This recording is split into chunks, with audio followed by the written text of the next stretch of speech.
and welcome to the Sea of Thieves 5th anniversary and season 9 preview stream. We have a boatload of exciting stuff for you here today, and I can't wait to get dug in. So we've assembled just a few of the key developers who were instrumental in bringing Sea of Thieves to life, and we're ready to reminisce a little in the last 5 years and ask them about why they're excited for the future of Sea of Thieves. And sticking with anniversary, we've pulled together an amazing array of activities for you to get involved in. So in our run up to the 5th anniversary on the 20th of March and beyond, and we'll be detailing those right here today. But do stay tuned, as after we've finished with that, we'll be heading on to talking about Season 9 and what we've got in store for you right there, and debut that first Season 9 content update trailer. But without further ado, let's get started. And at this point, the crew around me should need no introductions, but for those of you who may not be familiar with the people around the table, if you'd all like to introduce yourselves and give me your favourite content update of the last 5 years. Oh, that's tough. God. So Jody, executive producer. I'm not God. And then favourite content update. That's a tough one. I'm gonna go with Shrouded Spoils. Ooh. Just because of it, just felt like it brought everything together, and the seas felt so different, and it kind of really felt like a real step forward and a real kind of achievement at the kind of end of that first year, and led to some great stories, great moments and stuff. So yeah, but that's the one I kind of look back on that was like we reference it a lot, I think, as part of our conversations. Yeah. But there's a lot to choose from. Yeah, there is. I'm Mike Chapman, I'm creative director, and my favourite content update, I would say Anniversary. I think that end of that first year of trying to enrich the game with new experiences, the Megalodon, Cursed Sails, new world regions, and then kind of ending it with kind of the variety of content that we added in Anniversary. It felt like we set out to prove a point, and I think that felt like a really big milestone to hit. But yeah, I'll say Anniversary. It was the best named update as well, wasn't it? Because it didn't come out on Anniversary. That is true. I'd forgotten that conveniently. We got away by announcing it on Anniversary and naming it Anniversary, but it was about a month later. I remember. Nailed it. I'd forgot about that anxiety completely. I'm looking like I forgot my name. I'd remember it. That's fine. I'm Christina. I'm the head of community and communications, and my favourite update is also Anniversary, because I joined the team around the time that Anniversary was coming out, and there was such a buzz from a community perspective and also in the studio about the future of Sea of Thieves. So it was just a really good moment where I was like, what a decision I've made. Well done me. I'm in the right place at the right time. It was really lovely moment to come into the studio at that moment. So that's got to be my favourite update for slightly more personal reasons. Cool. So I'm Ryan Stevenson, art director. I think my favourite one, I think I'm going to get the name right, is Cursed Sails. Yeah. Which is the Skelly ships. I always know the code names. But yeah, when we added Skelly ships into the Sea of Thieves, I think that was just such a different kind of feeling. Really, really early one as well. So, and it was in reaction to all the players wanting something else to go and shoot other than other players because they just all made friends fighting the Meg. That's right. Yeah. We said we weren't going to do that. Every sail on the horizon was another player, but I think we got to keep that magic of players in the world, but add what you want, right? Was the chance to have ship battles more frequently, and that sense of inhabiting the world with skeletons as well is pretty cool. John, what's yours? Don't think you escaped. I was hoping because my name comes up at the start, I wouldn't have to introduce myself, therefore I wouldn't have to say it. But Season 8, I really enjoyed Season 8. Like, I loved the on-demand PvP stuff. Like, and I loved the new like Reaper's lair and Athena's lair stuff. Like, it was just awesome. And the kind of, I don't know, like, that whole update just felt huge. Like at the end of last year, it just felt massive. So had everything. Very really well rounded. Yeah. I can't believe no one said Skeleton Thrones. or stools or sitting. Stools are up there. Yeah. No, Skeleton Thrones. It was great. I loved it. It was good. It's a bit hard. just a bit. Just a little bit. Part of that balancing, tuning kind of stuff that we got a little bit better at. Yeah. We did. It was certainly quite unique, wasn't it? It was great. It was good. on the. Was that the first one we did? It was the very first It one. was, First one, wasn't it? Massive chairs. What a that- way to set tons a of stall. Just a way to start. As you mean to go on? Set out a stall. Yeah, set out a stall to sit on. Yeah. We'll just do really big ones, and you can sit on it with your crew. No, we love skeleton thrones. Honestly, it it's was great. good. It was. It was a novel way to begin a content strategy. Yeah. It was. We should be quite proud of that. I know, I love It was it. a lot of It's fun. so like, but it's so unique. It's so like again, very- like who would do that? It is. Right. We're going to put chairs in it. It's, But it's it's great. very us. You can still like encounter people in the world. I And know, they'll be I like, still- come and do this with I me. know. And Get a it's little like- chuckle inside when you sail past just a Yeah. throne on a rock stack. I do. I get a little warm feeling inside. It's great. Yeah, that's great.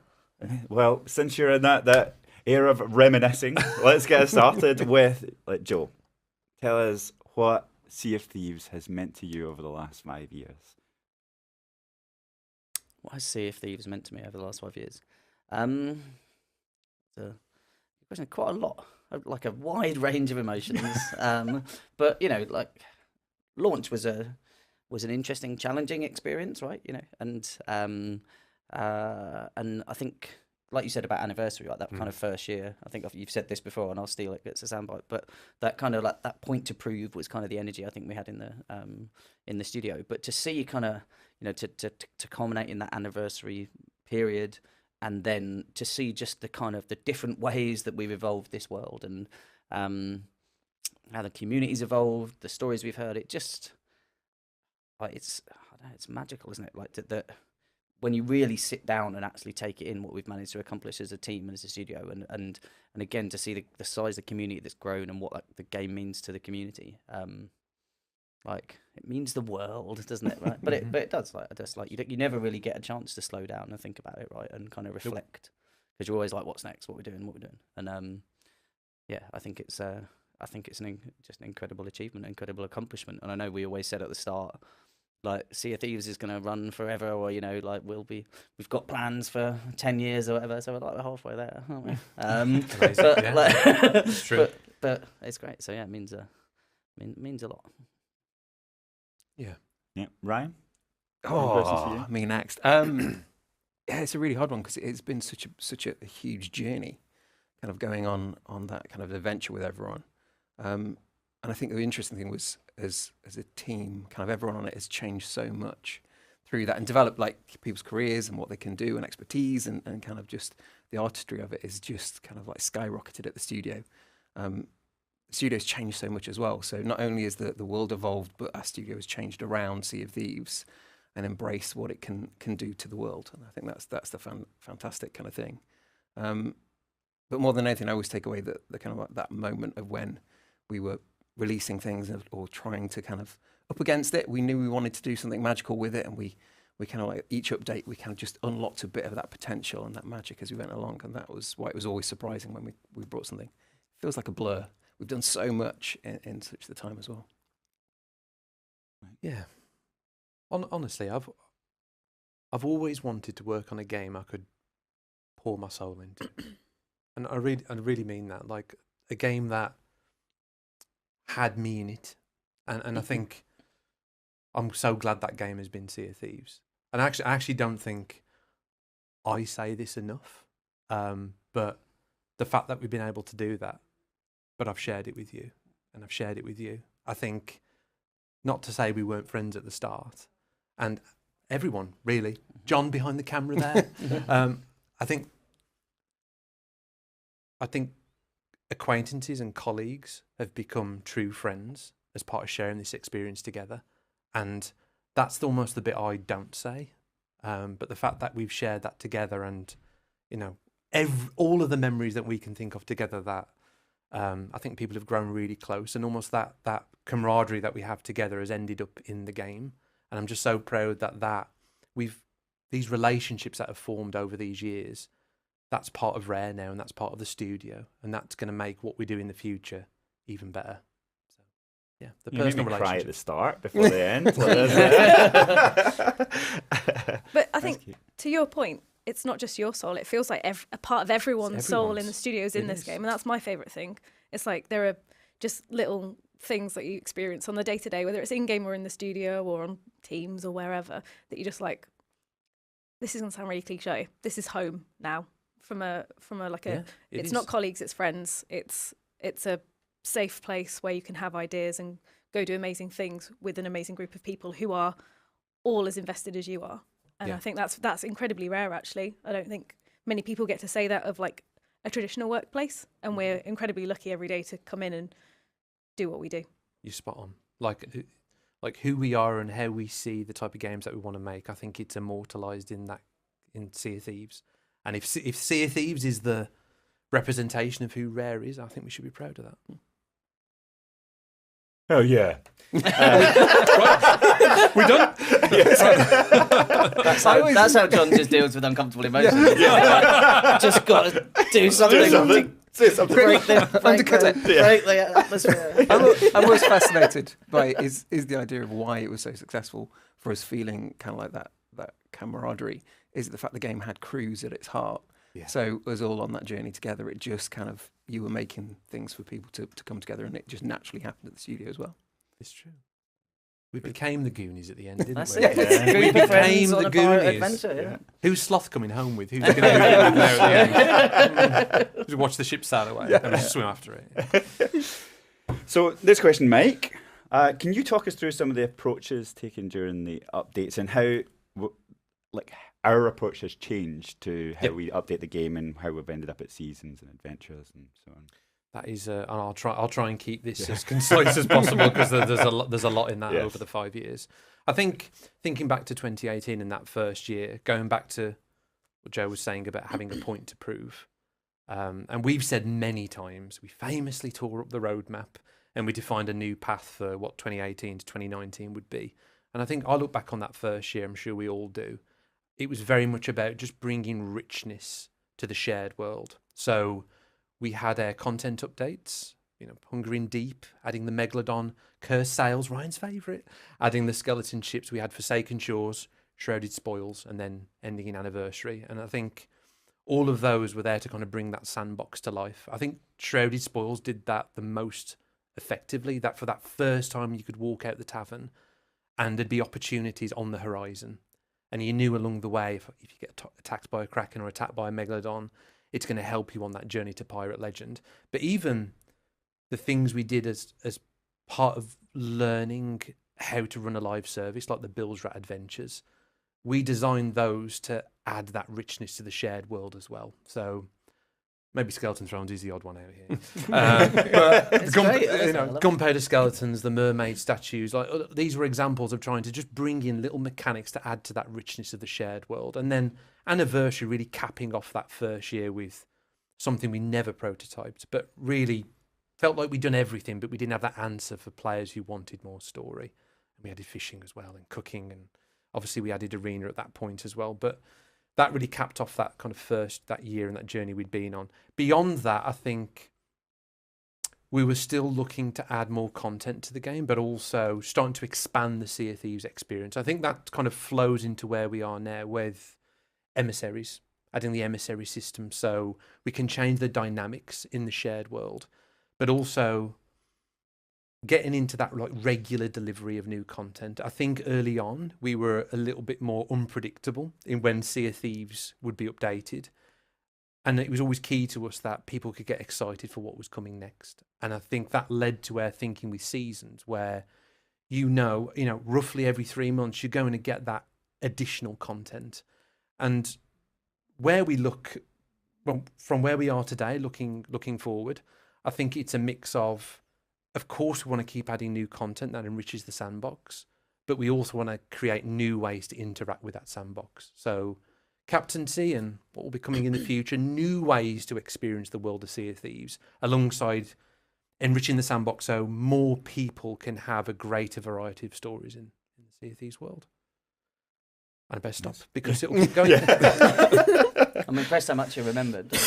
I couldn't tell you what year's Build Your Adventures were. I'm just like, It was Skeleton Thrones was the very first one. Was it? It was. It was very soon after launch. Yeah. It's amazing. Hunger in Deep came out in May. Yeah. And we launched in March. It was amazing, like how quick we turned that around. And we hadn't. And added Merrick as well. Merrick? Yeah. That first lives trailer on. was awesome. I remember when we pulled that together. That was awesome seeing that.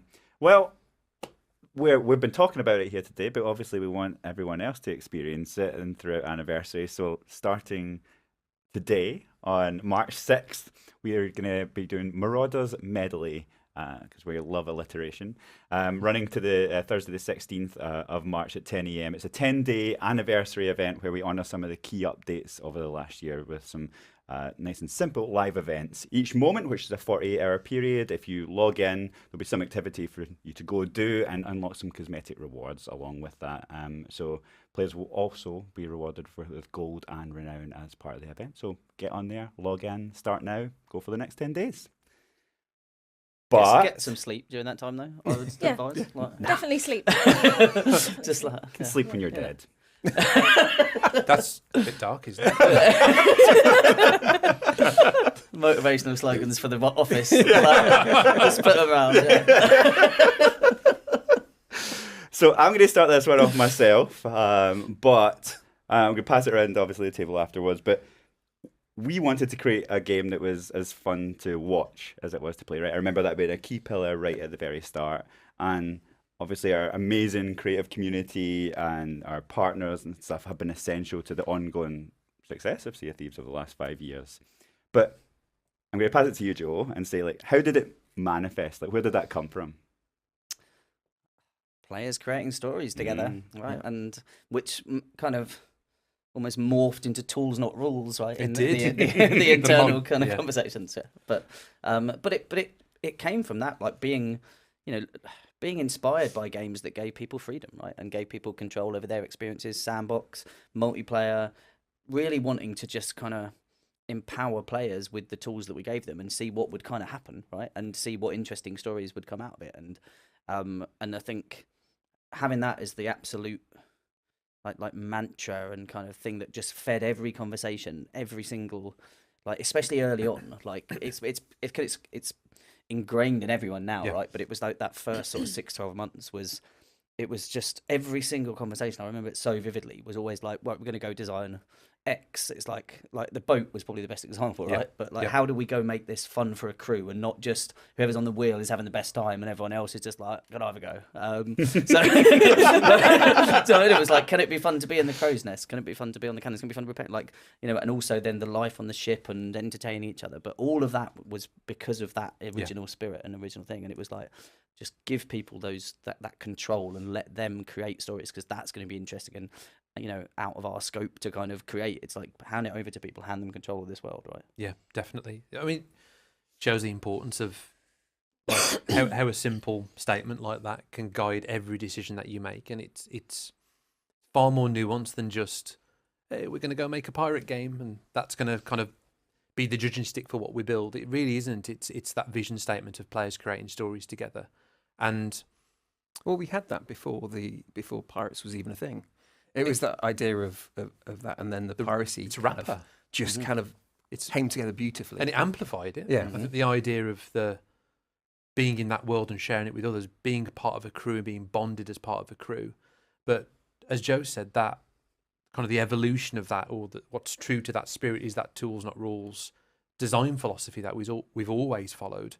And there's been many times where the way forward hasn't been clear, and we've got multiple ways to go. But picking the option that's going to create the most stories, that's going to create more interest in the shared world, is always the right one. And that's been proven true time and time again to how crews share rewards, the physicality of loot items in the world. All of these things are simple choices, but in a shared world, they become a catalyst for stories. So the fact that we have a partner program, the fact that a game is fun to watch, that was built in right from the start, wasn't it? Yeah. Right from the very start. What I think I love about it is not just fun to watch, like, streamers play the game, but it's so accessible, the fun. It's not necessarily skill capped. You can have a swabby log in, have a really dorky, amazing experience, and it's trended on Reddit. It's trended on Sea of Thieves. Like, it's spotlighted. Yeah. I think that's the beauty of it as well. Like, there are so many tools that don't necessarily require skill. It just requires a bit of heart or a bit of camaraderie to set it kind of alight. And I think that's the really beautiful thing, that we on the community team see so many cool, amazing clips from not massive content creators, but just people within the community who are just regular players who are sharing just a little moment of their session, and it's just massive and a crystallization of everything beautiful about Sea of Thieves. Yeah. So it's not just about these big content creators, although we've done an amazing job. There are people who, have livelihoods based off Sea of Thieves. That's incredible. But it's also just the ability to just share amazing little moments just here and there that are just like, oh, lovely. It's such a lovely thing to be able to see, especially for me and my team, just on the front line of this kind of stuff every day. It's just starting work and you've seen a dorky clip of like a player. I think it was Beardley or Beardageddon. You can't be testing. Don't. I think I know the one it was. I think. Yeah, where they just swap ships and change cosmetics. It was Beardley and Mads. Yeah, incredible. Imagine just starting your working day, being like, that is ridiculous and amazing. Like, this is what we facilitate on the day to day. Amazing. And I remember, like, when we were doing the weekly streams, like, when you meet people who just lean into, like, what the game offers. Yeah. And what was his name? Chocolatey. Yeah, Chocolatey. That was on my mind. Yeah. And he was just, like, stranded on that island. We tried to keep him for the entire game. And he stayed with us the whole thing, didn't he? Didn't talk, but just stayed with us the whole time. And then we lost him during a battle, didn't we? And it was, like, traumatic. The fact that literally I knew what you were going to mention there as well. Like, it's like that exact thing. Yeah. And so, like, I love that when people, like, really lean in and role play and get involved in the game. And, like, that's when you see, like, awesome moments and those things really pop It's the surprises as well, where people take the tools or the other kind of things and just use it in a different way. There was recently I saw someone put together a picture of Coraline from the film on a beach out of kind of objects. It was insane. Yeah. Kind of like that coming into the Sea of Thieves. Bonkers. It goes back to your point. It feels when people share those stories, they're effective because they're so deeply personal. Yeah. They're yours because we haven't designed that bit. No. We designed the stage and we designed the pieces and the set dressing, and it's up to you to bring it to life. And if you want to make this your first time for streaming for Sea of Thieves and you want to get out there, we've got Twitch drops for everyone. That's going to be happening from Thursday the 16th of March right through to Monday the 20th of March, where we'll be giving drops away for anyone who decides to get online on Twitch and stream Sea of Thieves. So get on there if it's your first time, best time to do it. I like by the way that like this year's anniversary plans are now starting before anniversary, which I think shows a real like just evolving maturity, discipline, our capabilities, talking about that. Our preparedness. Like it's just like the fact that we can. It's not April. It's like I just think that shows the steps we've made in those 5 years. We're not in an art review going, wait a minute, we need to make a cosmetic. We've evolved. Indeed. Speaking about cosmetics, that was a great segue. It was like I almost knew it was coming. So can you talk us through how you think some of the cosmetics have evolved since launch? So how they've evolved kind of hugely. So when we first started out, it was we knew we wanted pirates to go into the world and dress themselves how they wanted to and represent themselves how they want to. So we made a system where they could just buy anything they want from the stores and have that whole kind of experience of going to a shipwright and getting a figurehead that feels like it's part of the world. And then as we slowly moved on from that, we wanted to expand the fantasy of Sea of Thieves. But what I love about it is we always gave that Sea of Thieves spin to all the cosmetics. So, for example, where we brought other IPs into the world, for example, like Borderlands, when we brought that ship set into the Sea of Thieves, it had to feel like the design had been like a whisper on the wind that had gone into the ear of a shipwright somewhere, and they'd kind of like imagine this ship had brought it to life and then put it into the world. So that whole exploration. But we always return back to the core pirate kind of fantasy and kind of role play as well. With so each season we want to make sure that there's something that's novelty, something for our core players, something for legends, and so every single kind of update we have a look and try and make sure we've covered all the bases. And the sheer amount of cosmetics now, like each season, right? Like... There's a lot. And it keeps expanding. Don't look at me. So it's always been that thing of we've done the store, and then we added the Emporium, and then we've added kind of the season track, and then we added the Plunder Pass. And so but really it's kind of opportunities for each one to be slightly different, and they each serve a different purpose for our players. And as you were listeners, that was like, can look at me. That's like,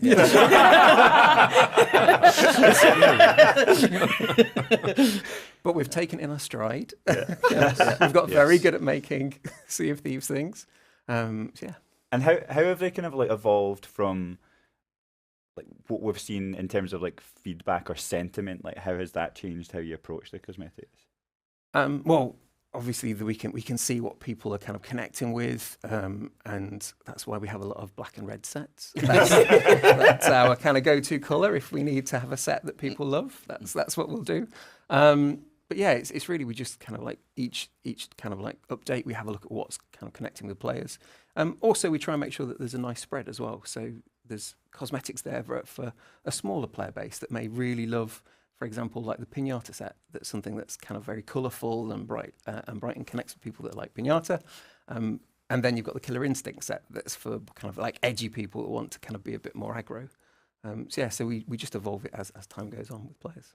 I love the experimentation that we do as well, because we always want to try new things, Yeah. right? So, forgive me if I get the name wrong. Was it the Lodestar? Is that the step? Yes. Yeah. But like that's kind of space kind of thing. Like, but I love that, the color, the brightness, and again, that's connected really well with people, right? So it's just, I just love when we go try something really different, really out there, but really allows the team to be super creative and really have some fun with it, right? I think those kind of things are It's a just really like, popular one. That Yeah. one. Yeah. Yeah. We didn't really expect it to be really popular. It was that we wanted to do something different from kind of the dark and edgy, but something with a bit more imagination in there. And we also wanted to test ourselves, so it's got like more glowy elements and kind of floaty parts. Yeah. So yes, that was a real push. But then, yeah, players absolutely love it. The team did a wonderful job with that one. And honestly, it's kind of a breath of fresh air, really. I think it would be unfortunate if the only sets that were popular were the dark and edgy ones. We want that variety. We want the texture in the world, and some things a little bit lighter, some things a little bit darker. So it's great to see Lodestar. Yeah, I'm loving all the like going through the tech art folders and seeing all the previews. Do you do that too? Yeah. Yeah, I'm like, oh, interesting. There's been an art review this week. What's next? But seeing some of the work that the team's doing on those things to make them properly pop is awesome. Like even the stuff with the gold coins falling out of the. Oh, yeah, that was a journey. Yeah. Getting that so it actually looked right. At the first version of it, we just had kind of a rather flat texture, and it just didn't feel great in the world. And then I love the fact someone noticed that it's affected by gravity. Yeah, It's like, amazing. Yeah. you noticed it. Well done. To detail. But, It was worth it. like another thing we're aware of as well is, as Ryan's saying, the Pirate Emporium being that kind of exotic place to get these things imported into the Sea of Thieves and exploring different themes and styles. Like, we also kind of hear the feedback that people just want cool piratey wear, and that's something that's good for us as well, in terms of that's exactly what we want to do, is cater to different styles of pirate wear that you haven't seen before. So players will definitely see a more of a kind of regular delivery of Outpost cosmetics that like just deliver those like cool pirate looks. So I mean, more to come there. Yeah, that's something to note as well, is that we have in the background often been kind of putting things into the kind of the normal shops, things that we've missed. Like we added skirts, that was something that we were missing for a long time. We expanded on certain different colour SKUs of clothing as well that we had kind of like almost done, but we weren't quite finished with it, and then we just finished off that work and put that into the store as well. It's crazy to think the amount of things like types of different things that we've added over the period of the years, because it's thinking back on when we had scars and tattoos and hair dyes and all these things that were added. And then we've added skeleton transformation as well, Yes. which was Amazing. fun. Your eyes twitching, right? Trying to work out how to do that. That was good. Team nailed it. But if you want to try out some of this stuff for yourself as well during our anniversary period, we have got an anniversary discount sale over at the Emporium between Friday the 17th of March at 10 a.m. and Tuesday the 28th of March at 10 a.m. So there's a wide range of stuff that's going to be on sale over there. You can even go on and claim a freebie emote, which is down the hatch. Can you mime it for us now? I would be doing it an injustice. It requires me to stand up. So were you not the animation I role was for that one? You've been retired. I've now. been Yeah, retired. You've been retired. You did such a great Yeah, job. I've You've done so many of them. Put round the back. And we'll also be bringing back the Reaper's Mark sales. That'll be on sale for 499 ancient coins. It's basically a bargain. No, basically, just absolutely. It is. Absolutely. It's amazing. I love those sales. They're iconic. They are. They're iconic. Yeah, and they'll be on sale for a limited time. So they're Like your animation reference, iconic. It was like that. It was like Every that. time I use that, I'm like, that's John, that is. I've seen him do that. But you actually come across, talking about putting soul into the game, you come across in those emotes. You do. Anything that's slightly camp is probably me. There he is. So, Mike, we've reached 5 years. We have. We've reached 5 years, and well, not quite yet. Then- We've got yeah, 14 days to go. Yeah, I was going to say, like, there's that. 14 days ago. Let's not get ahead of ourselves, but anything could happen. But where do you see Sea of Thieves' future? Do you think we're going to be sitting back here in 5 years' time again? I think we will. Great. I think we will. To crib a line from a deck, I think the bold future for Sea of Thieves, showcasing the social magic of what only a unique multiplayer game like ours can provide. And that's the future. And I think, to kind of go into a bit more detail, Sea of Thieves, inspired by that core vision of players creating stories together, is the ultimate pirate fantasy. So we'll always look at ways to enrich the delivery of that pirate fantasy to players. If you love pirates, our game should have something for you. And I think that's what we're really inspired by when we look to the future. I think that tools not rules philosophy of new tools and mechanics in the world that keep the sandbox fresh, give you more story possibilities.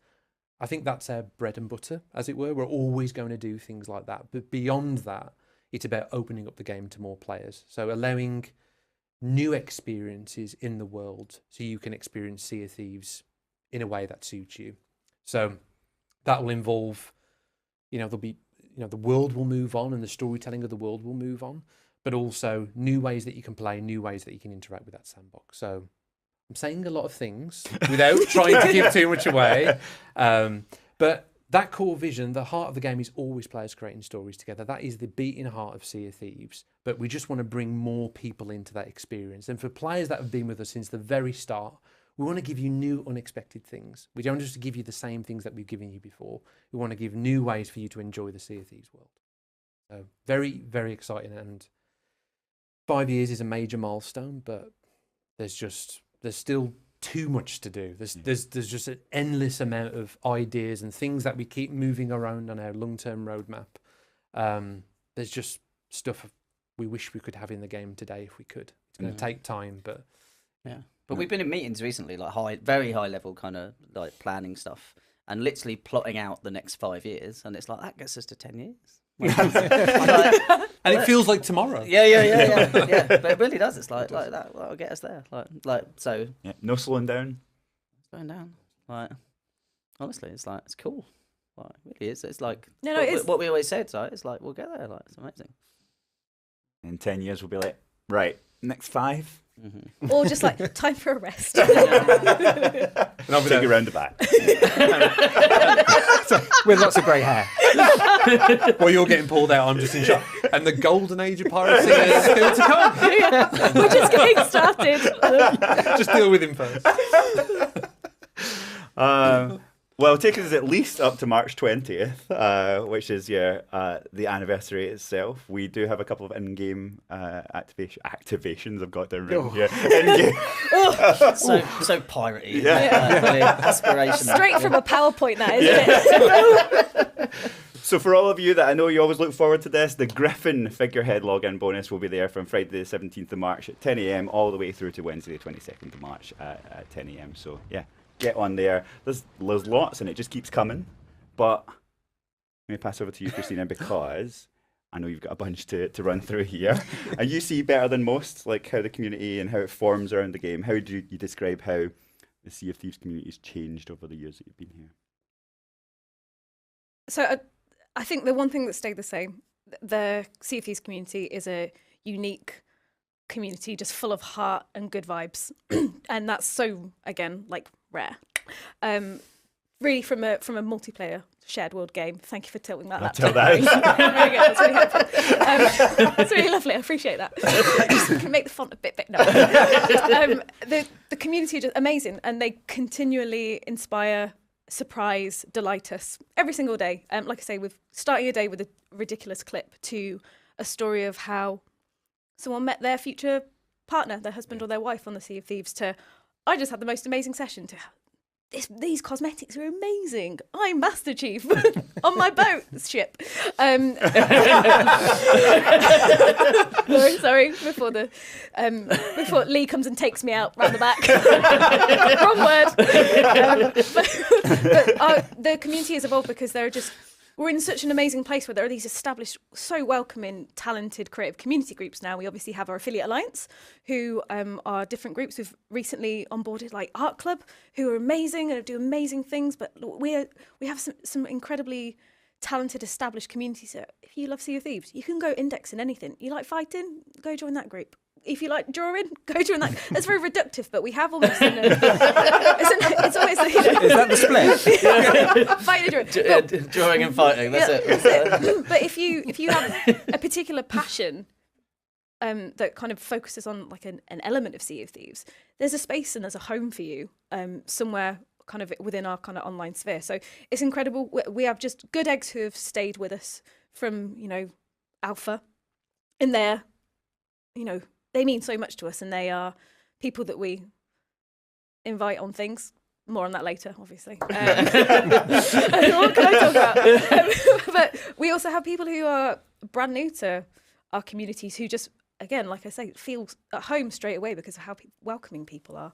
So the community's definitely evolved, but at the core of it, they are the best bunch of pirates, and that's kind of evolved, and the faces might have shifted slightly, but they're still just incredibly wholesome, wonderful community who are always willing to lend a hand, offer some advice, or just do something absolutely incredible and creative. So I'm very excited that we get to honour them with things like community days.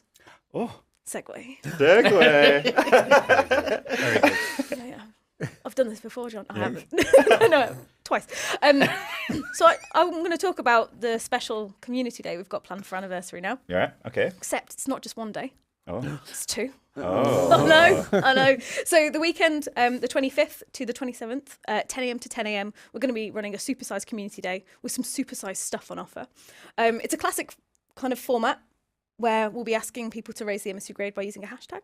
But there's loads more than what you would normally see in a community day. So there's... Tell me more.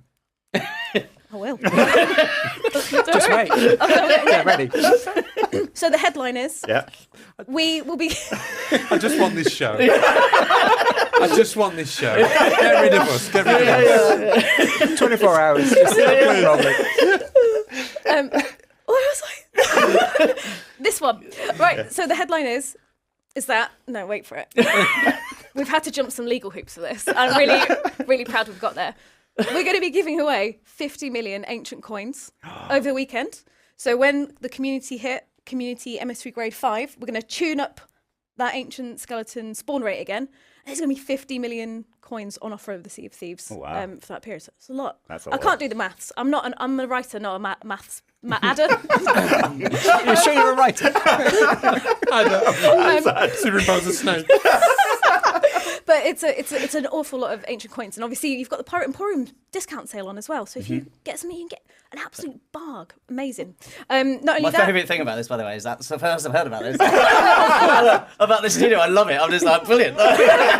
Sure, someone thought about it, like, figured it out. It's so good. Yeah. I did get it approved, I promise. No, so we've got that. We've obviously got multiplayer on things like gold, renown, rep, allegiance, which is amazing. So this is an opportune moment to go level up in every kind of expression of the word. You've also got a couple of login bonuses. You love a login More bonus. login bonuses. I know, more. More? We're crazy. So we have a really beautiful black and gold variant of the Community Day flag, which will go really well with the Reaper's Mark sales, also on offer. $4.99. $4.99, ancient coins, amazing. But then we also have a very special emote. Yeah. So if everyone remembers the amazing barrel hide emote, Yeah. that's coming back, Classic. Iconic. but with a cake on it. So it's like a birthday cake for Sea of Thieves, but you can hide with a And cake. burst out. Yeah. Like a Marilyn Monroe Yeah, situation. So we've got a couple of amazing things, and then that's not even it. I can't talk about this a lot right now, but there's something being introduced in season 9, a certain voyage, which makes a certain impressive world event a little bit more easy to access, and everyone who'll be logging in over that period will get a free voyage, which will hopefully inspire them to go stacks and stacks. And there's some more. Keep scrolling. There we go. So no, there is more. Obviously, when we A free knife set. I was like, am I QVC now? I was there's thinking more. that. I was like, this is good. This is QVC. Get the offer now. Free postage. No. So we've obviously got our wonderful rare merchandise store, which are going to have some amazing the Community Day T-shirt and flag on offer for a limited period. But there's also going to be an extra special kind of discount running over that weekend as well, so you can pick up all your favourite piratey wares. It's not everything. I'm not finished. There's a charming carriage clock. One of the most amazing things that our incredible environment team, that's you as well. You're included in the art. They have put together an amazing photo wall. And this is going to be at New Golden Sands, which is amazing. So for a limited time period, there's going to be a photo wall active within the world where you can go emote and selfie with your crew and take lots of amazing screenshots. It's very, very cool. I don't think anyone's really ever done anything like it before. It's very, very exciting. It's beautiful. I'm sure we can show it. But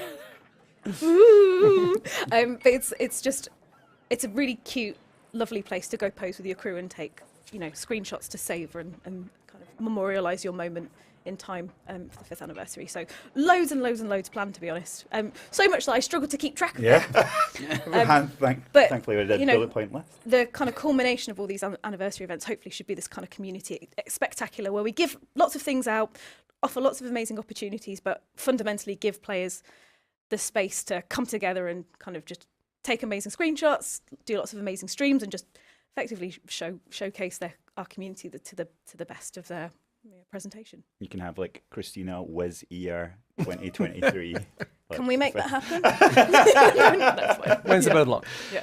We also have the 4th anniversary best of store bundles, I believe, as well. And that's outside of the community day, but I believe it's running at the same time. Will probably also be available at the same time. No, there are some amazing store bundles over the period, some best of bundles, which are really lovely pockets of cosmetics and things from certain areas of the Sea of Thieves. So there's just so much on offer for people who want to use this opportunity to just get a bargain, some new stuff for their kind of cosmetics chests and whatnot. Great opportunity. There's a lot. There is a lot. There's a lot going on. It should be a really amazing, busy, exciting time on the seas. Awesome. I wish my 5th birthday was this good. I don't remember it being this good. I think Do you remember it? Cowboys and Indians theme, something like that. And it might not be my 5th birthday, let's be honest. But it was around that time. It was your 15th.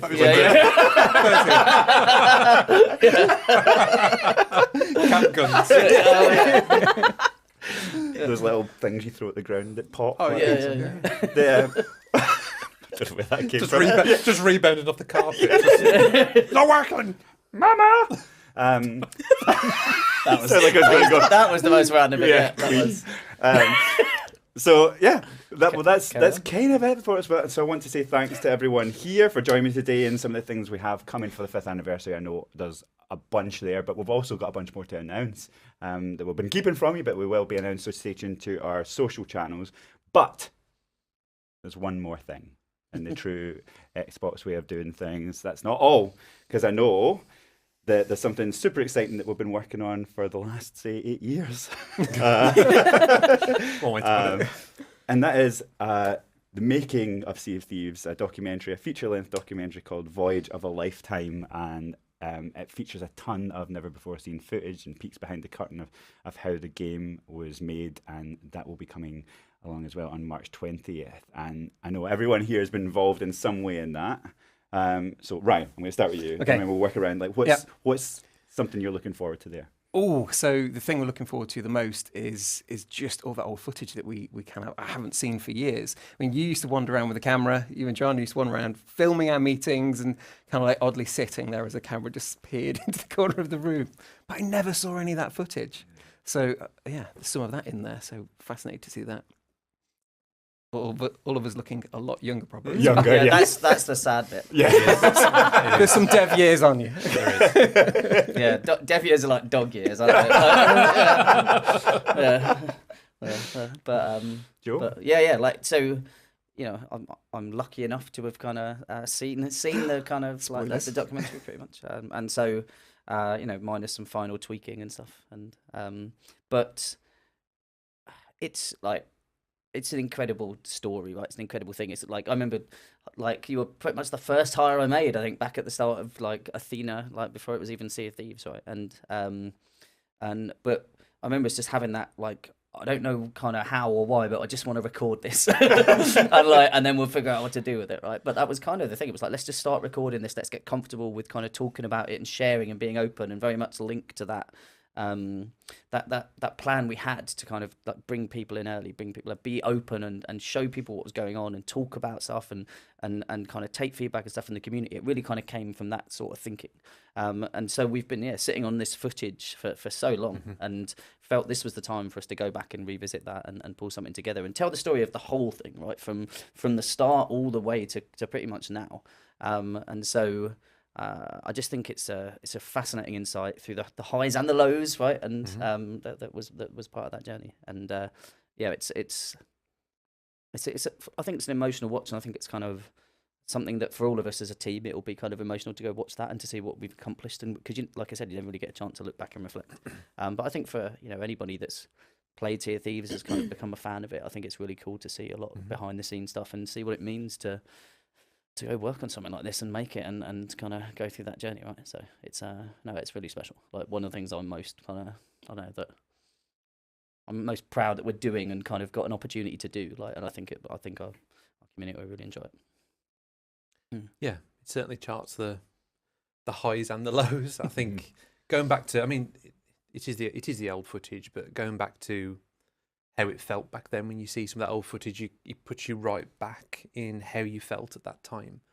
And I think it's really important to, obviously we all believe it's not losing sight of, how lucky we are and how privileged we are to have gone on this journey. And I think when you go back to that footage when the game wasn't a success and we were dealing with very real challenges, I mean, particularly how honest and how a true reflection we deal with launch in that video, it's okay to go back and enjoy it now because of all the subsequent years past them. But I think it's just a really cathartic experience. I think certainly for us to go back to that and see the journey that we've been on and then just be reminded, I guess, of the amazing community that we have and the success and the impact that the Sea of Thieves has had.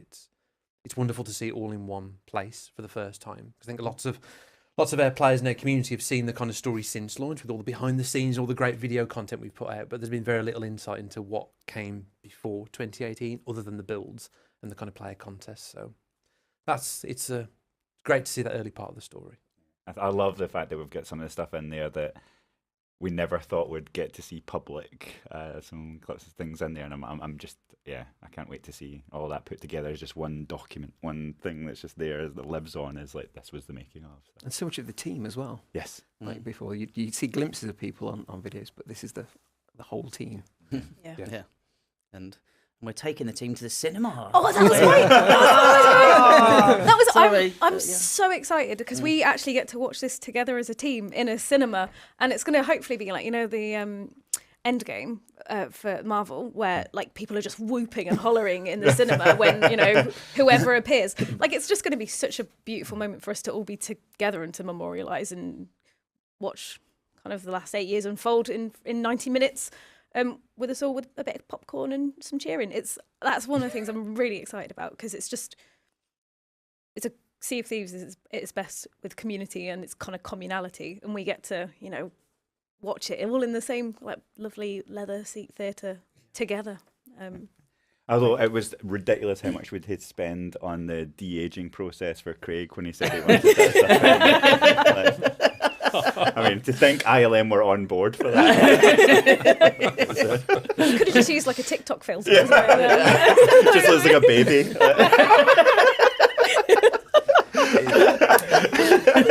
Sorry, Craig. It is amazing though. The last time the team was in the cinema together was when we all watched the Goonies together near the start of development, and I remember you standing up in front of the team and saying that we are Cocktail in hand. cocktail in hand, very nonchalant, certainly owned the moment. I had a tear in my eye.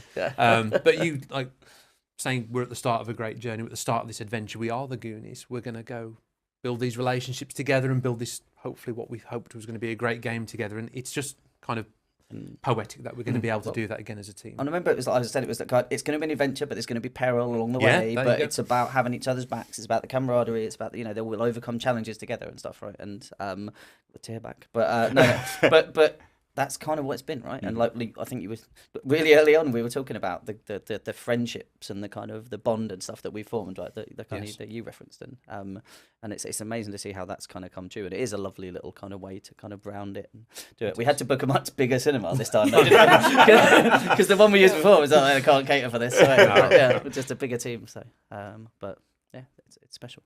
Well, we're not just about talking; we're about showing. And we do have an amazing trailer here to show you for the documentary that's coming up on March 20th. So do keep an eye out for that on the day. But also stay tuned for right after this, because we're going to be talking all about Sea of Thieves Season 9 with some fresh new faces. We'll see you then. Thanks.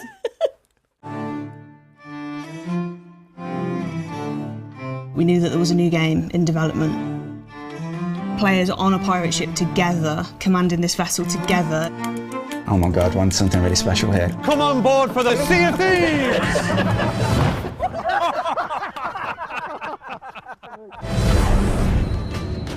Let's create this massive experience that brings players together. How do we make it a world that they want to get lost in? We played thousands of hours of this prototype. It was less about designers creating scripted scenarios and moments. It was about those moments being created between players. Rare's always been brave. It's awesome when studios challenge themselves to do something unique. This is by far the most ambitious game Rare has ever created. Creating new game ideas has got to be the hardest thing that there is to do in the game industry. We've got a compass, but we don't have a map. As we're getting closer to launch, we're trying to get things done quicker. You're at the height of chaos. The ultimate test was going to be, have we done enough? And day one, hundreds of thousands of people turned up. We just couldn't get enough servers online at the time. Believe me, it is frustrating for us as it is for anyone that's experiencing an issue. That first year was about having a point to prove. The roadmap we initially had, we threw that out the window. My perception of what Sea of Thieves was shifted when COVID arrived. It's not the pandemic that brought people together, it's people that brought people together. It was just that opportunity to chat, to laugh, hear voices, and have that human connection. I love this game so much. This is not just a game, this is a community. Cheers!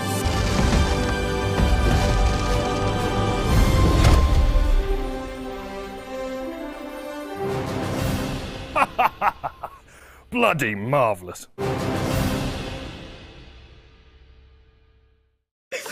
Hello, everybody, and welcome back. We've done the swap here, and I'm joined with a new crew of fresh faces who are able to talk all things Season 9.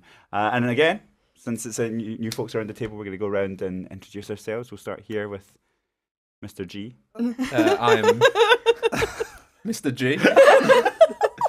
George Orton, senior designer. My name's Andrew Preston. I'm a lead designer. I'm Christina, but I'm an old face, an old haggard face from half an hour ago. Oh no, Christina. Thanks, Shirley. But if anyone needs reminding, I'm head of community and communications. I am Shelley Preston. I'm a lead designer. Hey, see, and this time, I get you all to say your own titles so that I don't mess them up. Nice. That's the way we do it. Clever. I like it. So let's dig right in here. Season 9, we know that's what you're here for, those juicy details. And we've got the premiere of the Season 9 content update trailer. This is going to be dreadful. This is going to be so bad. We've got the premiere of the Season 9 update trailer right at the end of this. But first, we're going to take a deep dive with folks here, since we've got them sitting around the table, and get some juicy details on some of the features and improvements we can expect in Season 9. Andy. Yes. Andy, you're going to give us a high level of what we can expect and what you went into. What was your thinking when you were like, Season 9, what do I want to do? Well, high level, Yeah. we wanted to reinvigorate the Sea of Thieves sandbox. So adding a bunch of new kind of features and opportunities on the horizon for players to get involved with. And then on top of that, we had a bunch of quality of life changes that we've been working on together as well. And we've got a ton of them done as well to kind of bolster the release and make everyone's sessions more fun and enjoyable. There's just a huge suite of quality of life stuff. And I need to stop talking. You carry on. No, that's absolutely fine. Like, so your quality of life when we bundle it in together, like, makes it sound like it's less than it is, but there are quite a lot of like amazing. I think that's the things. thing. It's like you do like if it's just one or two quality of life changes, I kind of get that. But like we've done a substantial kind of suite of quality of life changes, and I think they're more than the sum of its parts. They're kind of things that will change your experience every time you're sailing on the Sea of Thieves. Things you didn't know you potentially wanted, and then once you've kind of got them, it'd be strange to ever kind of go back. They kind of touch and improve every single session that you have with your friends. Yeah, it's the kind of stuff where like you'll look back in a year and be like, how did we ever play Sea of Thieves without this stuff? It? Yeah. It'll become so natural to everyone to have these changes, which is really exciting. Like it's become like that on Team. Like we're playing the internal builds and then we go home and play the retail one and we're like, what? Why are we doing this? Why is that not on? Yeah.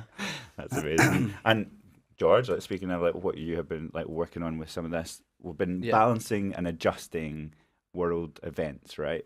That must have been huge. That must have been a huge task. Like, it's not a small task, like world events.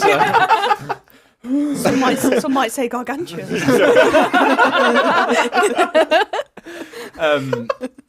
But yeah, world events are like a staple of the Sea of Thieves experience. They're part of like the randomness of the sandbox. Like they're really enjoyable sort of points in your session to make decisions and go and do these amazing experiences. But for a long time, we've noticed that they are imbalanced and there are some rough edges across all of them. So we've taken some time to go and sort of smooth off those rough edges. One of the biggest ones since we've launched almost any of our world events has been that they don't usually scale for crew size. So that's where a large portion of the balance work has come from, in making sure that if you're playing as a solo player or if you're playing with 3 friends on a galleon, like you have the same level of experience. Like there will be less skeletons on a skeleton fort if you're a solo player, but the experience will take the same amount of time. It will be the same amount of challenge, like the same amount of enjoyment for all crew sizes. So we're not necessarily making world events easier. Like we know folks have been worried about that. That's not what we've set out to do. We've set out to make them less frustrating. So they may feel easier, but that's because some of the frustration that we certainly felt was unnecessary frustration. It wasn't fun frustration. So we tried to take those out and make sure that whoever's playing, they have a really good time doing all these world events. I think that's huge as well. It's like every single world event is great and it's fun and it's exciting when you're on a 4-player crew right now in Sea of Thieves. That's like the prime way to play. But sometimes, like George said, like if you're on a solo player and you're going into like a skeleton ship fleet battle, it can be quite overwhelming. There's a lot of tasks that you have to kind of manage on your own ship, like sailing the ship, angling the sails, repairing holes, bailing water, aiming cannons, and repositioning your ship all at the same time. And it's just pretty overwhelming with the current balance. But putting this more dynamic balance in has allowed us to kind of re-go back every single kind of world event and just sort of improve them and make it feel like, again, when you look on the horizon, everything is something that you want to go and do because it's all just great fun to play now, irrespective of how many players you're playing with. And have the rewards changed in there as well, depending on that? The rewards haven't changed, so all the rewards are exactly the same. It's just more enjoyable and fun for players to play, irrespective of their crew size. I take it must have been good as well to go back and see if there was things that have maybe like degraded over time, or there's like some rough edges, wasn't there, on some of the stuff that we've sort of ironed out, and like they weren't all just rough edges. Some were just like poor decisions that we'd made in the past. Like when you defeat a skeleton ship, for example, in the skeleton ship fleets, the next ship would just instantly appear immediately, and it was kind of frustrating, wasn't it? Well, it's not fair, like to be instantly bombarded. Another one that like you pointed out really early on was the cannons around a skeleton fort. Like the AI that we'd set up to man those is like a really cool part of the skeleton fort. You're sailing in, getting bombarded with cannonballs. It's like thrilling. But then while you're on the fort trying to clear the waves, you'd hear cannon fire, and it's some little sod shooting your ship. So we've gone out of our way to like turn those off and make sure they're not spawning. Like we've come up with a whole new. We've borrowed the cannon system from sea forts because they work perfectly. Like you sail in, you get the cinematic sort of approach, and then you focus on one job rather than trying to manage a million jobs, which is you're getting these like really vicious loops. I think that's the thing. It's like whether it was the cannons on the skeleton forts or whether it was the ship spawning too quickly when you're trying to like get the treasure off from the ship that you've just defeated, you're kind of overwhelmed. And like example, like when you get to the skelly fort and you kind of park up, it's like, great, I can board the island now and defeat the skeletons. But then you're getting hit by this cannon skeleton, kind of bailing constantly, and it's just never going away. So you kind of have to flee, run, try and get to that skeleton, kill them, and then run all the way back to your ship before your ship sinks, before you can actually then board the island and play. So it's just like taking off those rough edges that we had that just make it feel so much more enjoyable and fluid to play as a player. So. And as you said, like it's more than the sum of its parts, and there are so many great experiences there. And as we looked at season 9, we've got so many things that do feel and play great, like as Andy said, the 4-player experience of a skelly ship battle or a 4-player experience at a fort. And it's just now those experiences are available for everyone, which means when we say it's refreshed and revitalized, you've got that fresh take on when you go in and you see one of those clouds on the horizon or something happens. Especially as a solo player, you're going to feel more invited in, and that it includes you more, and you can actually have a go at those events, which widens the possibilities for you within the sandbox and gives you more variety. I think it's going to lead to there being more treasure on the seas as well, because there's going to be more people actually actively participating in these. There you go. So Preston. That's what you get with a Preston. Always in sync. So there's another thing coming alongside it, and when we're talking about how we're changing things up and revitalizing it, is some of the improvements to Reaper's chests. Yes. So there are kind of to kind of slightly not answer your question, but just because. I am going to answer your question, but I'd like to just add in. I'd love to add in about the Chest of Fortune, because I think it kind of explains what our thinking around these valuable chests and where, the season 9 Chest of Fortune, where that kind of idea comes from. So when we looked at the sandbox and revitalising that, a key quintessential Sea of Thieves thing is people having valuable treasure on the seas. And as Andy said, refreshing these world events means more people are going to have more treasure out there. But also we know that there are a lot of players who have already done a lot of commendations, have a lot of gold, have already kind of ticked those boxes, and we wanted to introduce something that was going to be valuable for them. And we kind of went about this a slightly different way with the Chest of Fortune, in that it's a brand new chest, but the opportunity that it unlocks, it does give you gold, it does give you reputation, but it actually unlocks exclusive access to the exclusive Fates of Fortune ship set as well. So in season 9, you can find the Chest of Fortune at the Fort of Fortune, and you can unlock 3 parts of the ship set, and in the future we'll move it around and unlock more parts of the set as well. So that's kind of one part of the Chest of Fortune. And then along that same lines of thinking, we looked at the Reaper's chest that we already have in the game, and we felt like they already have this really strong foundation that they bring players together. There's a beacon kind of in the world, and maybe people will go towards it at the same time. But once you've got it on your ship, the only way to know someone else had one was by looking at the world map, which is a lot more kind of hidden. And we wanted to bring that up onto the surface, so you're looking on the horizon, you can see it. So now the beacon will stay with the chest as you carry it around. And not only can you still earn your prior rewards for those, you can also unlock the Fates of Fortune weapon set as well. So. Nice. Yeah. There you go. So sorry to not answer. But... No, that's good. It gives it context, absolutely. Christina. John. Christina.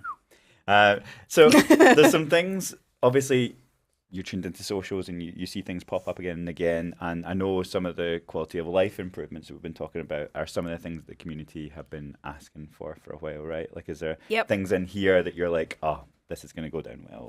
Yeah, absolutely. There's a couple of things, but also I'm going to talk about insiders as well. Oh. I am allowed to talk about insiders. I'm me. Pay attention to your NDAs.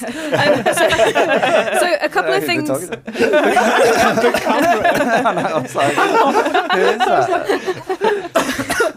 So one thing that I think our community have been asking for. There's a couple of things in various different sizes, but one thing is food radial. You can choose what piece of fruit you're eating next, which is in a kind of life or death situation. That is kind of critical. You want that pineapple, not that banana. Exactly that situation. What we're going to do with this? So we're going to be able to kind of allow players to select what fruit they're using for a particular thing that they're tackling, which I think is absolutely amazing and something we've seen requested. A little thing, which is just I didn't realise again how convenient it was until I was playing a non-retail build, is being able to equip your flag from your shipwright's chest. Because it's the finishing touch, isn't it? You're like, can I be bothered to go scale that thing? Like, I could, but I'm not going to. It just makes sense to have them all in the same place. Exactly. Doesn't it? So go to one chest, change absolutely everything about your ship, and complete that whole look. And then you're like, this is great. And it means I think so many more people are going to change their flag now, which I think is going to brings it up on the surface. For everybody. Exactly that. And then and one more thing that I think people are really, really, really going to enjoy is what we're doing with Red Sea loot. George, do you want to talk a little bit more about this? I don't want to steal your thunder, but it's an amazing thing that we're introducing to the Sea of Thieves now. Yeah, I can talk about it like it's not my thunder. We've got a team of engineers who are actually talented who do all this stuff. But yeah, like obviously the whole Red Sea runners, Reapers runners to an extent has been a thing for a long time. Certainly super frustrating to see a ship that you've been chasing for a long time with the loot that you know is like you could easily earn just disappear off into the Red Sea. That ship sinks and the loot becomes inaccessible. Just sucks for everyone really. It shouldn't be a part of the game. So it's not anymore with Season 9. We've basically changed it to that's the we, so that I do get some credit for all the work the engineers have done. But it was all the engineers. They're like amazing. They've set it up so that the ship goes into the Red Sea, sinks with the loot on it. We then pretty much draw a line back from that ship to the nearest point of safe sea. Spawn the loot there, and then there's also another quality of life feature that I think we're adding with this. I don't think it's been in the game yet, but when loot's left off a sunk player ship, we get seagulls over the top of it so that you can find it, because we put the Red Sea fix in and the treasure was spawning further back, but because it's Sea of Thieves and that's just a big open part of the ocean, there's no real reference for finding it in the right place. So those seagulls help. So there's hopefully this is a fix that we'll put in and it will be great for the few folks that encounter it, and then folk will realise that that's what's happening, and actually it will have been pointless because nobody will do that anymore, and the feature will kind of not really be seen. That would be lovely. It works for dumping stuff off the sides as well, doesn't it? Yeah. Like if you're trying to find other ways to like spite somebody that's chasing no way you, around it. that still works as well. So it's really great that that's coming in alongside where we're really trying to revitalise having treasure on the sea, right? Like it'd be if you had the chest of fortune on there and everyone's just sailing into the Red Sea with it. It's great. Absolutely. So it's amazing to see them come alongside each other. Can I talk about one more thing from Insiders, which I think people will be really interested in? Again, I'm allowed to talk about it because this is an official live stream. I have permission.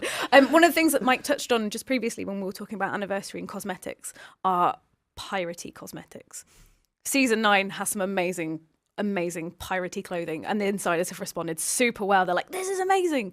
I personally love them. I might actually change my outfit for the first time in two years. My pirate, I haven't been wearing this since 2021, just to clarify. But there's an amazing track of seasonal rewards this time round, which are like, I just can't describe how good the trousers are. People will see. The trousers are just like, ooh. So we've got a plethora of different things, from small kind of quality of life improvements that are going to feel, like you say, supernatural and like they should have always been there, through to like exciting new stuff that people have been asking for such a long time. So really, really exciting season. Yeah, and we have dynamic like world event stuff that's happening there as well. I think that's been kind of revitalized, right? I don't know who was heading that. Yeah, I mean, we sort of looked at, we kind of wanted, like, there's tons of opportunity for things to happen in Sea of Thieves, but as we've been adding more and more and more content to the game, it's actually prevented some of our older content from actually working as it was originally intended, if that makes sense, just because there's so many different ways for new things to kind of block other things from working. So we kind of took a look back through like data of where our shipwrecks are spawning, how frequently the megs are spawning, and where they spawn specifically, the krakens, the fog, all these different kind of systems, and we've kind of been tuning them up so that Megs can spawn everywhere again, Krakens can spawn everywhere again. Like the shipwrecks now only spawn kind of inside the world of the islands rather than off in these kind of extended map areas near the Red Sea that are kind of really far and out the way and not kind of in the core flow of where you're playing. And the fog was kind of a similar thing as well, right? Where it's like, it's just never spawned. It's like, where is it? I can't find it. It was always in the Devil's Roar. It's basically always in the Devil's Roar because of all these extra things that we've added into the game. But yeah, we've been tuning all that stuff up. So again, hopefully, like all of these extra things, even things that you've played and engaged with before, they're just more frequently available in Season 9. Yeah, it's about like re-unlocking that value for everybody. Yeah. Like you say, we know it's cool and it's fun to be sailing through the fog, but it's been kind of a bit missing and not present for a long while, and it's about bringing all that back in. And with all of that happening all at once, all in this package in Season 9, it's super exciting. Yeah.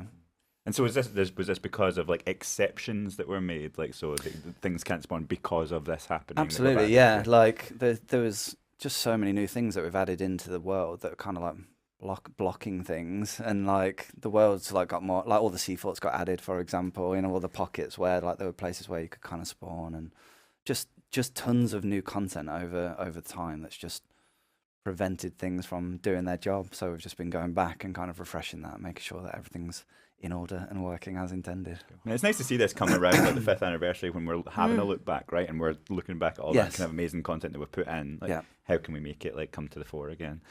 And I also hear that we have new uses for doubloons and new...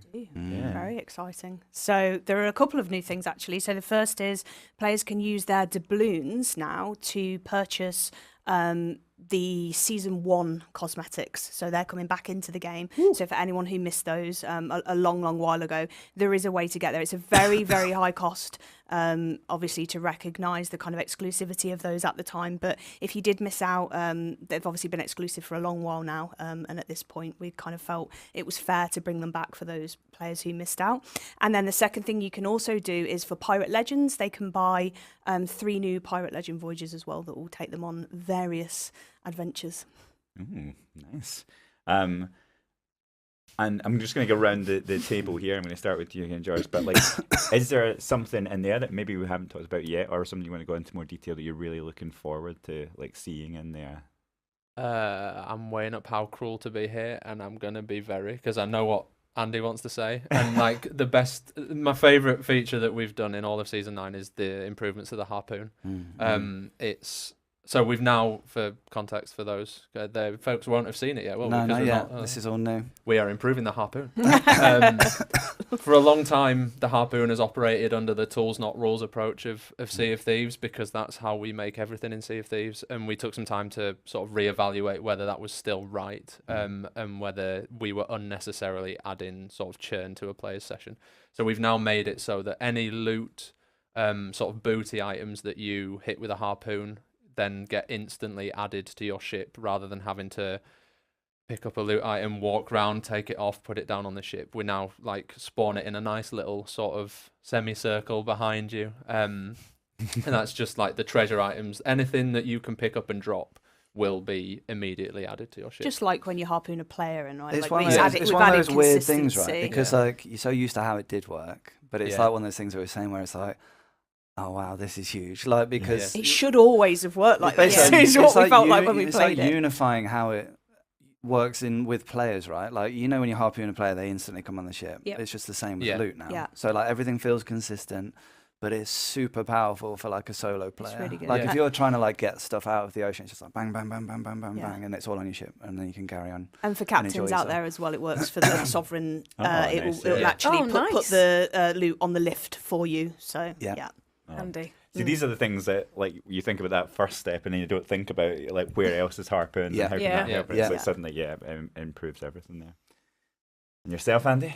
I mean, there's tons, but like I guess up there, the top tier would be selling things directly from a collector's chest. Again, sounds quite minor, but like I don't know how many times players have kind of gone back to an NPC with 3 items inside a collector's chest, put it down, open it up, pick up item 1, cash it in. Pick up item 2, cash it in. Pick up item 3, cash it in. Close the lid, pick it up. Do you know what I mean? Like all these kind of steps to just get to, give me the money. 'Cause I want to get back on with my adventure. Whereas now, it just gracefully, you go one button press, boom, and it just sells all the contents of the collector's chest immediately. And it even recognises whether certain things can't be accepted by a certain NPC, and it'll tell you which one to go to. So you can kind of go back to the Order of Souls and go, yeah, right, take these. Genuine shock and awe. How does it work for sovereigns, Shelley? So they just take everything. Yeah, well, right? they take. Yeah, they just. Yeah. The convenience. Yeah. So it just harpoons up onto the lift. Yes, you hand it. exactly. Yeah. Harpoon it, land straight on the lift. Hand it all in. But crucially, it doesn't sell the actual chest in the same press, because a lot of players obviously love to use that as a tool to go back and get the next 3 or whatever. Amazing. But you can still obviously sell the chest as a second press after it's emptied. So don't spam that button. No, don't spam it. But these are the kind of things that we talk about for a long time, and it's like we don't always have the opportunity to do these when we're focused on other types of seasons. So season 9's been great because we've almost got this kind of like backlog of ideas of all these things that we've wanted to do for so long that we can finally do. Can I say one more? Yeah, of course you can. I've got a few. I was going to ask you if I got 2, so I'm allowed 2. Yeah. That's great. Thank you, Andy. Thanks for setting the precedent. This is going to sound like a minor one as well, but I know that it'll be something that's been highly requested from community. But you know when you fire a cannon from your ship and it hits another player's ship, and you get that lovely da-da-da, da-da-da, da-da-da, da-da-da, like those kind of core. It was a full rendition of the entire ship battle. That kind of crucial player feedback that I've shot a cannon like in the distance, whether it's dark, I can't see them, or it's long range, but I get that like instantaneous kind of audible feedback that it's hit, it's worked. We've now separated that from the music slider, so it's on its own slider. So if you turn all your music down to 0 because you want to be listening to your own jams, then you can independently tweak this slider and just have that kind of crucial feedback still audible whilst you're playing. Nice.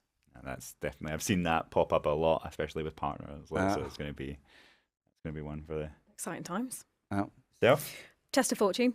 Mm-hmm. Like, I love nothing more than, and I'm not skilled enough to do it myself, but I love watching like an Athena heist. Mm-hmm. Yeah. To have another piece of high value loot that everybody wants on the seas. Like, I just can't wait to see what our content creators are going to get up to with it. I think it's going to introduce like a little bit more magic into the Sea of Thieves and see some kind of calculated strategies plays. I think it's going to make Fort of Fortunes more attractive as well. Yeah. Because you're going to see that cloud go up and go like, oh, interesting.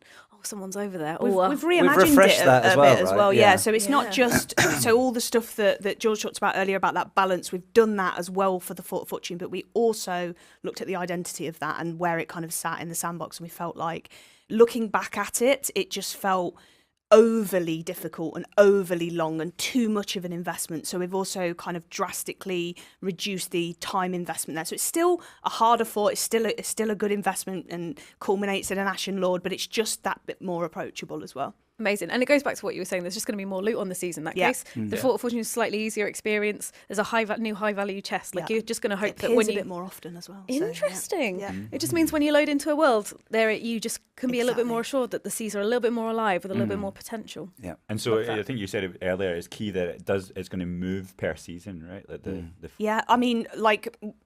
As how often it's going to move?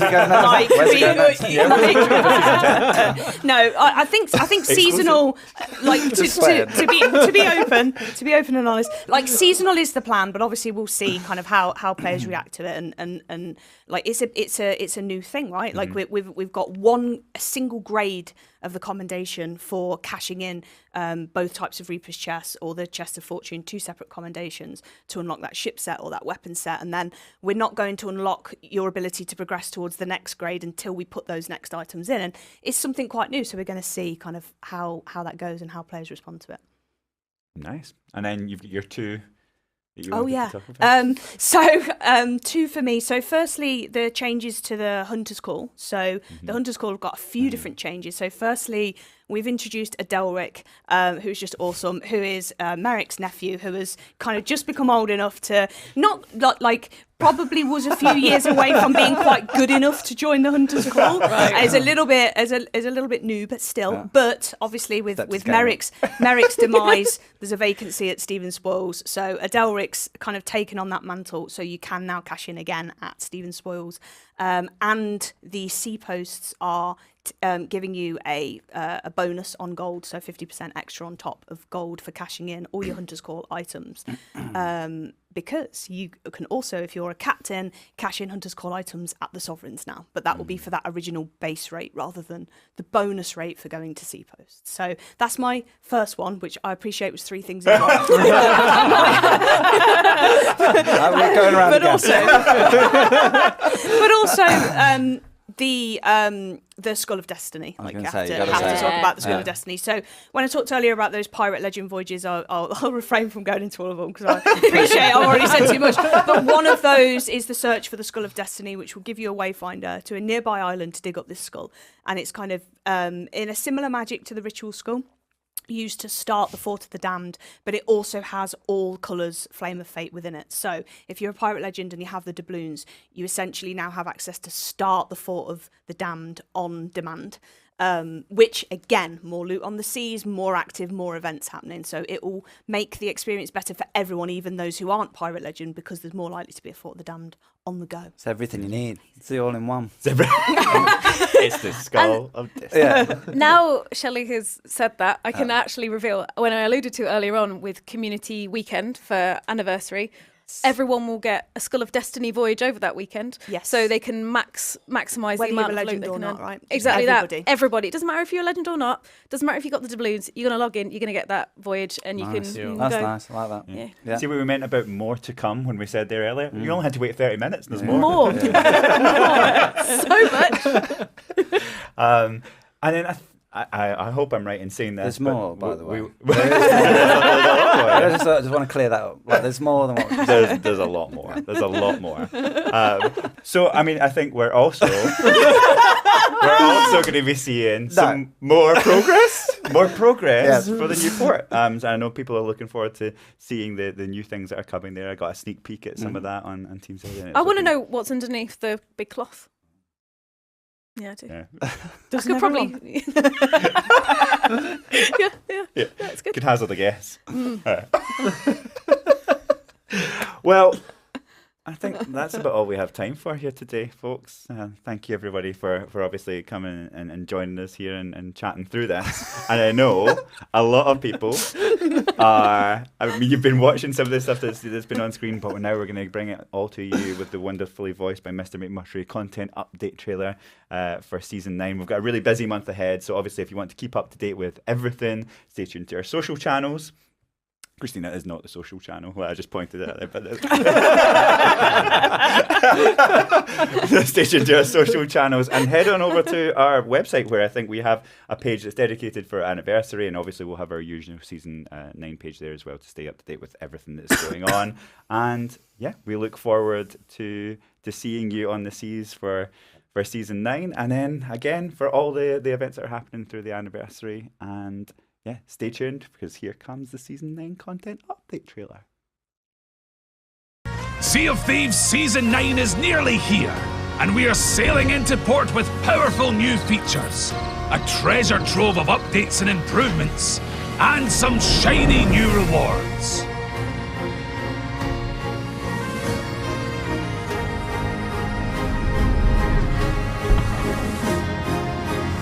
Changes have come to the Forts of Fortune.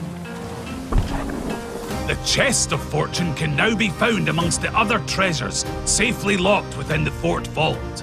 These chests will not only reward you with large amounts of gold, but each chest cashed in will count towards new commendations that, once unlocked, will earn you items from the Fates of Fortune ship set, with more items from the set to be unlocked in future seasons. Reaper and Reaper's bounty chests have had an update too. Not only will cashing them in unlock weapons from the Fates of Fortune cosmetics set, but their telltale beacons will now always be active, regardless of whether they've been picked up or not. So everyone will know where you're scurrying off to. We've also rebalanced the difficulty of several world events. From Forts of Fortune to Ashen Lords, the difficulty of the emergent world events you engage in will now be tailored to your crew size. And emergent ghost ship battles are back, now expertly tuned, and minus the giant talking head in the sky. We've also upped the chances of finding shipwrecks, being shrouded in dense fog as you sail across the sea, and encountering the Megalodon and Kraken on your adventures. So the world of Sea of Thieves will feel more alive and dynamic than ever before. And Pirate Legends now have new voyages to embark on.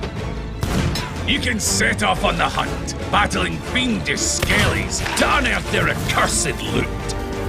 Or go on an explosive adventure to dig up some volatile valuables. You can even follow the bearing of a special Athena's Fortune compass to acquire the mysterious Skull of Destiny. This special skull can manifest the various flames of fate and be used as a ritual skull, which will make starting the fearsome Fort of the Damned much easier.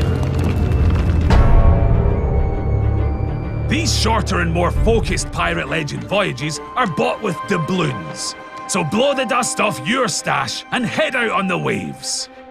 And with the launch of Season 9, there's another 100 levels of stunning rewards to unlock, including the Prosperous Privateer clothing set and accessories, some unique sweet treats, and Gilded Age items for your ship and pirate. Pirate Legends can also earn the legendary Bone Hunter jacket and spyglass. And it's time to grab a grog and cast off with new Emissary rewards, where you can unlock trading company-themed fishing rods and tankards. There's also a brand new Plunder Pass, available as an optional purchase, where you can earn some dazzling premium items, including the Sting Tide ship set, and variations of the Sting Tide costume. And over in the Pirate Emporium, we've got the Sea Serpent ship set, weapon set, and costume. You can also grab the Lodestar ship's crest, a gleaming gold-cursed Barbary. And for pirates of a more retiring, mysterious nature, there's the enigmatic emote bundle. And you can grab the Hearing Things emote for free. But that's not all. There are even more improvements this season. When a ship is scuttled in the Devil's Shroud, any loot they had on board will now resurface in safer waters at the Shroud's edge. Nice try, runners. There's a new food radial menu, so you can be more specific about the meals you munch. Seagulls will now flock over loot that has surfaced from a recently sunk ship, making it easier to spot. And when you harpoon loot, you can now easily drop it on board your ship. New bait crates will appear emergently on the islands of the Sea of Thieves, or you can buy them from the Hunter's Call or the Merchant Alliance. And when you're using your fishing rod, you can now access a shortcut to the bait radial menu. Mermaid statues have been rebalanced to be easier to destroy and to increase the number of gems earned. You might even bag yourself a jackpot. You can equip flags at the shipwright on outposts, so no more scurrying up the mast to show off your cherished colours. Captains can now choose from an expanded range of captains' voyages. The events of their session will be recorded in their logbook, and they can sell their Hunter's Call items to the Sovereigns. And a new family member has answered the call and filled the empty position at Stephen's Spoils. There's all this and more to discover, so get ready for smoother sailing and the refreshing breeze of change blowing in across the water in Sea of Thieves, Season 9.